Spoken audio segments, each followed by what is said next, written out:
Okay, so let's start a new chapter, which is environmental chemistry, and we have two chapters related to environmental chemistry. Environmental chemistry 1, which is about atmosphere and air, and we have the second chapter, which is environmental chemistry 2, which is related to water mostly.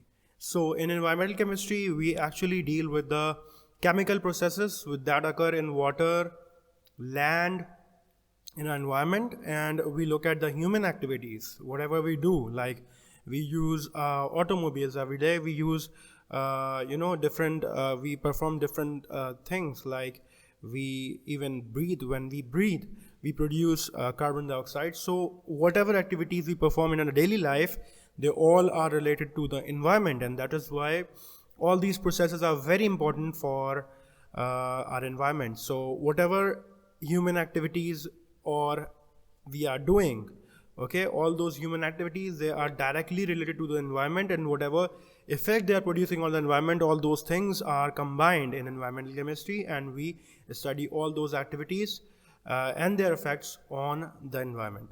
So let's look at our first topic, which is environmental spheres. Well, you have heard about environment. Environment is actually composed of 4 spheres. It has 4 spheres. So इसके अंदर 4 spheres हैं. The first one is called atmosphere, the second one is called geosphere, the third one is called biosphere, and the fourth one is called hydrosphere. If you look at atmosphere, what is atmosphere?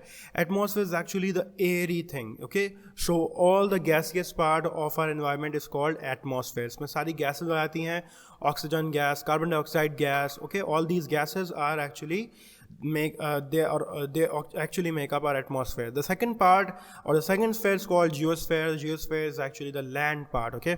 जितना भी हमारा land का हिस्सा है, rocky parts हैं, mountains हो गए, plateaus हो गए, plains हो गए, okay? All these make up the geosphere. तो geosphere में जितना भी rocky और land part आता है, land part है हमारा earth का, वो आ जाता है.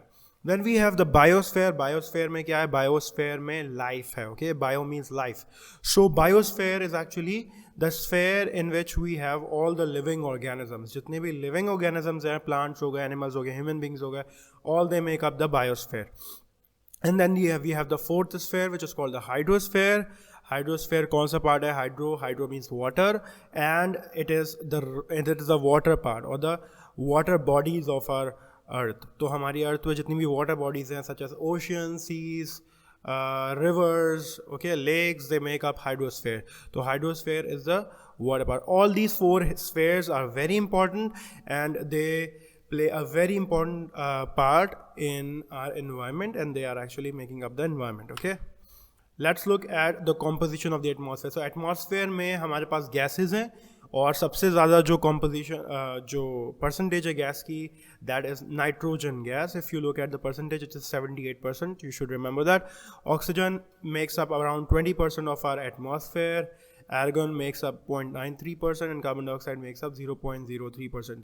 These percentages are very important. इसमें से कोई भी percentage ऊपर नीचे होगी अगर गैस की, so हमारा पूरा जो atmosphere का composition है वो डिस्टर्ब हो जाएगा, and we don't want that. And we'll be looking at pollution next. तो हम पॉल्यूशन में जब ये पढ़ेंगे तो हम ये देखेंगे वहाँ पे जब कॉम्पोजिशन चेंज होती है किसी भी गैस की, तो क्या इफ़ेक्ट पड़ता है उसका हमारे एनवायरनमेंट के ऊपर. तो let's look at the atmosphere, the layers of the atmosphere first. हमारे पास एटमॉस्फेयर की 4 लेयर्स हैं. हमारी अर्थ है, ये हमारा लैंड पार्ट है. लैंड के ऊपर वाली जो लेयर्स हैं ये सारा एटमॉस्फेयर है, ठीक है? तो जितनी भी गैसियस पार्ट है हमारा अर्थ का, जो गैसियस कॉम्पोजिशन है, that is called atmosphere. So atmosphere में जो पहली लेयर है जो डायरेक्टली लैंड के ऊपर आती है, it is called troposphere. Troposphere वो लेयर है जो 0 से 12 किलोमीटर्स तक है अर्थ के ऊपर, अर्थ की सरफेस के ऊपर. इसका टेम्परेचर 17 डिग्री से लेके -58 तक जाता है. So 17 degrees is actually the nearest to the land. तो नियरेस्ट टू द लैंड का जो ट्रोपोस्फेयर का वाला पार्ट जो लैंड के बिल्कुल करीब है, that is 17 degrees around, and it goes up. जैसे जैसे हम हायर जाते रहते हैं, ऊपर जाते रहते हैं, the temperature decreases to -58. So in this part, in this layer of the atmosphere, the temperature actually decreases, okay? Then there comes the second layer, which is called the stratosphere, and stratosphere is actually the layer which contains ozone, okay? तो इसके अंदर वो important gas है which is called ozone, and ozone is a gas which protects us from the harmful rays of the sun. So stratosphere के जो importance है, it is because of the ozone. It has a bluish tint. इस layer का जो color है, जो sky होती है, वो actually bluish क्यों होती है? Because उसका स्काई ब्लू कलर क्यों होता है? Because of the ozone. Okay, remember this. So stratosphere is actually 12 to 50 kilometres above troposphere. Tropos के ऊपर जो ट्रोपोस्फेयर के ऊपर वाली जो लेयर है विच इज स्ट्रेटोस्फेयर, उसका जो डिस्टेंस है it is around 12 to 50 kilometres. And in this part the temperature increases actually from -58 to 2 degrees. ये इंक्रीज क्यों होता है? Because of the formation of ozone. जब ओजोन की फॉर्मेशन होती है और ओजोन जब गैसेस को ओजोन जब harmful rays of the sun absorb करती है उन रेस को, तो एक्चुअली जो टेम्परेचर है वो इंक्रीज होता है. And that is the reason stratosphere में जब हम आते हैं तो टेम्परेचर क्या होता है? इंक्रीज होता है फ्रॉम -58 to 2 degrees. ओके, तो -58 से 2 degrees तक टेम्परेचर इंक्रीज होता है इन स्ट्रेटोस्फेयर. स्ट्रेटोस्फेयर से ऊपर जब हम आते हैं तो हमारे पास तीसरी लेयर आती है which is called the mesosphere. If you look over here, mesosphere is actually 50 to 85 kilometers above the earth के ऊपर जो 50 से जब जैसे हम 50 किलोमीटर्स तक अगर ऊपर फ्लाई करते हुए जाएंगे लाइक इन एरोप्लेन और समथिंग लाइक दैट, तो 50 से 85 किलोमीटर्स तक जो रेंज है उसमें कौन सी लेयर आती है? उसमें आती है मीजोस्फेयर. और मीजोस्फेयर में टेम्परेचर डिक्रीज होता है from 2 degrees to -93 degrees. And then the last layer is called thermosphere. From the name itself it's clear, thermosphere heated layer है. और heated layer basically इसलिए है because there are no gases present in this layer, and because of the no gases present and because of the plasma present in this layer, उसका जो temperature है वो high होता है. ठीक है, तो थर्मोस्फेयर के अंदर प्लाज्मा होता है which are actually the free ions होते हैं. इस लेयर के अंदर थर्मोस्फेयर को जिसका नाम है और इसका जो हाइट है from the earth it is 85 to 120 kilometre. तो यहाँ पे टेम्परेचर इंक्रीज होता है because of the formation of plasma. Okay, let's look at the difference between stratosphere and troposphere. हम ऑलरेडी डिस्कस कर चुके हैं स्ट्रेटोस्फेयर को भी और ट्रोपोस्फेयर को भी. और ट्रोपोस्फेयर क्या है? ये सबसे लोएस्ट लेयर है. और स्ट्रेटोस्फेयर क्या है? It is above troposphere. तो ट्रोपोस्फेयर के ऊपर वाली जो लेयर है इट इज स्ट्रेटोस्फेयर. ओके, और ट्रोपोस्फेयर में हम ब्रीथ करते हैं. एक्चुअली ट्रोपोस्फेयर के अंदर ही ऑक्सीजन है. ठीक है, ट्रोपोस्फेयर के अंदर जो ऑक्सीजन लेवल है वो हाईएस्ट है.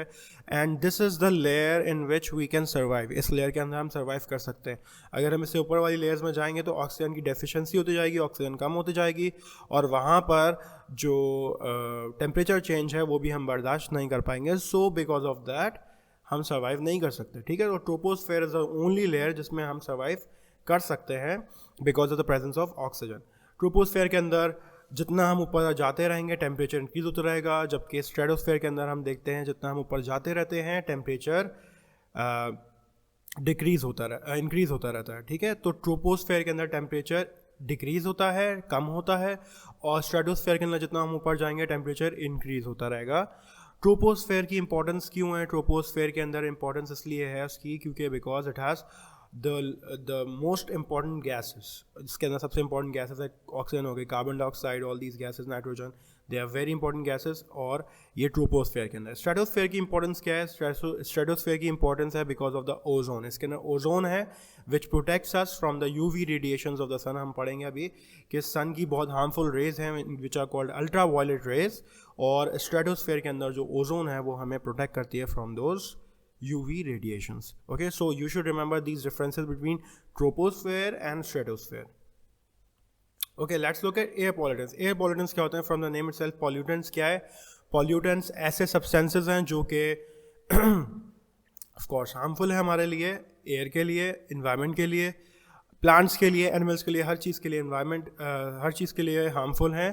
सो these are harmful substances which are present in air, और इनको हम कहते हैं एयर पॉल्यूटेंट्स. इसमें सबसे इंपॉर्टेंट क्या है? इसमें सबसे इंपॉर्टेंट वो गैसेज हैं, टॉक्सिक गैसेज हैं जो हम डेली लाइफ में प्रोड्यूस करते हैं. फॉर एग्जांपल इंडस्ट्री के अंदर, फॉर एग्जांपल कंबशन प्रोसेस के दौरान हम जब जलाते हैं चीज़ों को तो उससे बहुत हार्मफुल गैसेस रिलीज़ होते हैं. So all these gases are actually air pollutants, ऐसे सब्सटेंसेस जो कि हमारी एयर को ख़राब कर रहे हैं.